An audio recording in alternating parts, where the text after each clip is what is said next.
Hope you're doing well, guys. Listen, just a quick one before the video starts.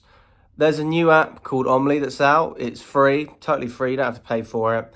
And if you use YouTube, Twitter, anything as a football fan to debate with other football fans, there's no way of actually telling if people are good or not, if they know what they're talking about. This app, there's like a ranking system. So instead of how many followers you've got, it's not necessarily relevant. All you need to do is have a good debate score. People can see that you know what you're talking about, and then they'll be more likely to jump in on your conversations. You can speak with your favourite creators as well. Everyone from Chelsea Fan TV should be on there, as well as other clubs as well. And you can have good conversations, valid chats about everything football. So there's a link in the description. Download the app. Let me know what you think about it. Join Chelsea Fan TV, and I'm on there as well. And there's a QR code as well. Check it out. Hello everyone from Chelsea Fan TV. I hope you are all doing very, very well. Today is a good day. Not just Enzo Maresca, manager of the month in the Premier League. Not just Sonia Bompasta, hopefully I've pronounced that right. WSL Manager of the Month. Cole Palmer, Premier League Player of the Month. And England Player of the Year. We're back, baby. Chelsea are on top. And look, I know I'm wearing thermals. I work outside a lot, so that's why I'm wearing thermals. But listen, it's brilliant. It's fantastic. And all we can do is talk about what we've seen so far, which has been fantastic. And I have to give my absolute hats off to Enzo Maresca for what he's done and achieved with this Chelsea side in a very short space of time. Does that change my perception on where we're going to finish in the league table? Not so much. But listen, I'd love to be proved wrong again. I thought that we were really going to have a tough time at the beginning of the season. It's never easy coming in to a club where there is a lot of problems. Let's face it, Chelsea has a lot of issues. As soon as we start dropping points, media outlets are going to come out and they're going to talk about this problem and the ownership and the fact that we have an issue with discipline. Is Enzo Maresca going to get sacked? These things always pop up, right? But the fact that we haven't actually had that many conversations in that respect over the past couple of the weeks is testament to the way we've been managed. And Maresca deserves credit for that. And dare I say it, you could even give Clear Lake Capital credit for appointing him, because what he brings is totally different to what Pochettino had. And I stand by what I said last season. I do think that Pochettino earned the right to keep the job. But listen, he got sacked. We've got to move on. And Enzo Maresca is a totally different type of coach, much more tactically astute. But what he had was the building blocks of a team with a real togetherness. And with that togetherness, we've actually added some quality as well. So I do feel like we've got a lot of firepower in this team. And we're going to be right up there in terms of competing for top four. The only thing that is going to be a hindrance, in my opinion, is injuries. If we start getting injuries, we saw in the England game, Saka obviously come off. I think he has an injury problem for Arsenal, which is great. Although it proves the point why these international breaks are so stupid. It never needed to happen. Nobody cares about the international breaks. They used to be friendlies. Now they're glorified friendlies with a trophy called the Nations League. Who gives a monkeys? Nobody cares. So hopefully Chelsea players don't have to suffer because of that. But I do fear at some point that will happen, especially with a player like Palmer. I mean, what a disaster that would have been if he got injured. But if we were to break down the season so far and dive into a couple of things that Enzo Maresca has really improved about this Chelsea side, I think we have to start off with the clear identity that we see. And under Pochettino, I do think it was a very tough task because we were coming off of finishing 12th, basically getting rid of all of our players and bringing in players with no experience at this level. And what Poch did manage to do is get these players running and working for each other. But we never really had that system where you go, right, this is how Chelsea play, building up. This is how we press. I couldn't really look at you and say with a straight face that we had that. And that's one thing Enzo Maresca has given us, a clear identity. We know, or we knew when he came from Leicester, this is a guy who has a philosophy that he's not going to tweak. In fact, speaking to Leicester fans, they said he never changes.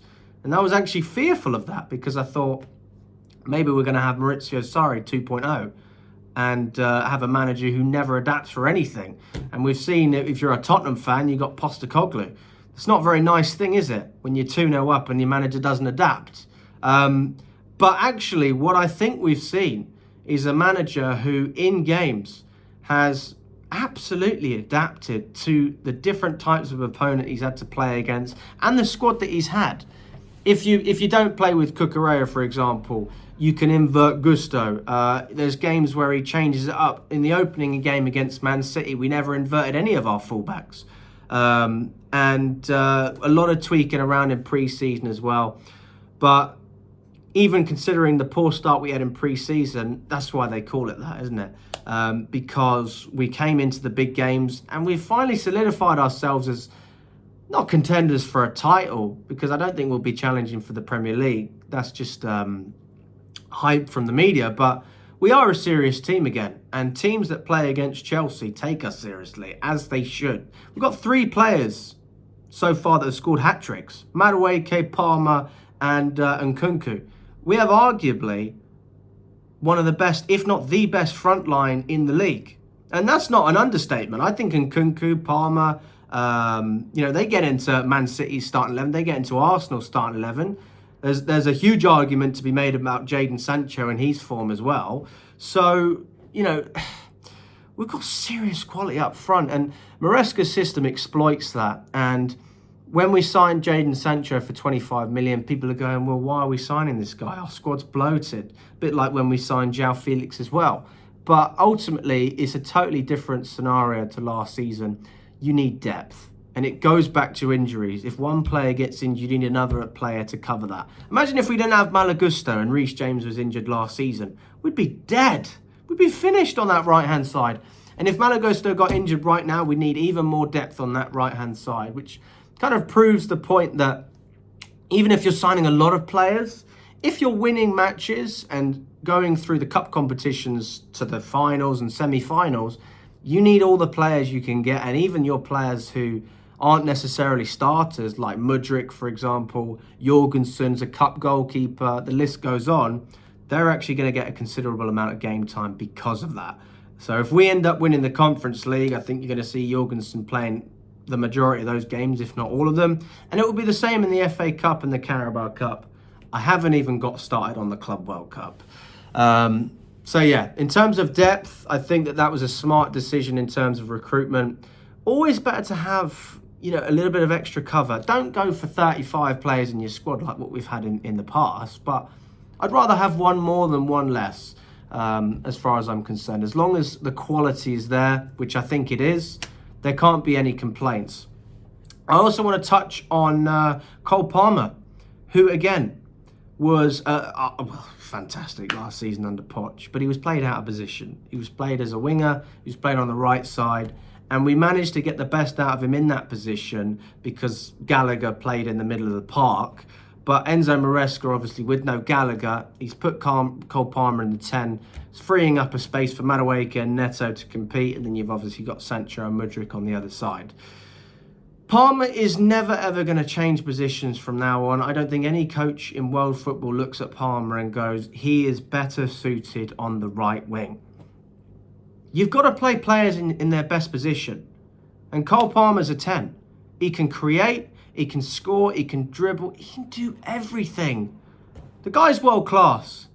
But you have to give credit to the manager for allowing him to produce that level of performance. Under Pochettino, Palmer was given a free role. He doesn't necessarily have that under Maresca. But he's in the middle of everything. He's in control. This team is built around Cole Palmer. And the link-up between him and Nicholas Jackson is going to continue throughout. I don't think you're going to see Nkunku start too many games when Jackson is fit, unless it's a cup competition, just because Jackson's another player who gets the best out of Palmer. So, yeah. And then we go to Levi Colwill, who was played as a left back under Pochettino. I never understood that. And he's already one of the best centre-backs in the Premier League. In terms of ball-playing ability, he's up there with the very best. Now, defensively, at times, we can say he's suspect, but it's difficult. You've got Robert Sanchez behind you who's made quite a few mistakes. You're playing alongside players you haven't necessarily played with before, especially in this system. I think it just takes time, and that's why we've got to be stringent with our back line. For me, the only thing that I would change is I'd put Tosin instead of Fofana, and there's an argument to be made about Reece James coming in instead of Gusto, although I think Gusto's actually been pretty good. So let me know what you think in the comments. But Levi Colwill is a centre-back. It was never a conversation, but it became one. And Enzo Maresca has simplified everything. Let's have conversations about things that really are confusing and dilemmas. Who do you start, Madueke or Neto? That's a real debate, because you've got similar players in terms of ability. But Levi Colwill, absolutely fantastic. For me, the best centre-back we have at the club. I loved Chalobah when he was at the club, but we never played Colwill as a centre-back under Pochettino, and if he's a replacement for Chalobah in that position, I guess I'll take it, although I wanted Chalobah to stay anyway. And yeah, I think that there's some really, really good signs. Still question marks over Enzo Fernandez. The annoying thing about this system is, if he was playing in Caicedo's role, on the ball he'd be phenomenal, but defensively we just lack with Fernandez, especially on the transition, and I don't think he gives the defence enough cover, so you have to play Caicedo there or Lavia. And I don't necessarily feel comfortable with him in the position he is now, which is almost like an 8 in between the 10 and the 6. So that's one thing that I would certainly say Maresca needs to think about, and then obviously the goalkeeping situation as well. But Robert Sanchez has had great moments, like the assist he got against Wolves. He's had fluffs against Brighton. He made 2 poor mistakes, and he's had a penalty save against Bournemouth. So there's been fantastic moments, and there's been some real rubbish moments as well. But Maresca's decided to stick with him. We'll see how it plays out. I don't think you can really make a decision after a couple of games. This is a conversation for 6 months' time, and then we can let it play out. Because if you can be consistent over a period of months, then you can earn my trust as a fan, and clearly the managers as well. But yeah, Chelsea are on fire, guys. On fire. Player of the year for England, Cole Palmer. Player of the month. I'm sure he should get goal of the month as well for that free kick. Cole Palmer. Maybe he didn't get it. I haven't actually seen. And then we've got the WSL manager of the month. So we are on fire. But yeah, listen, guys. Let me know if you enjoyed the video. If there's anything I've missed out that you think I should have brought up, let me know in the comments. And enjoy the rest of your week.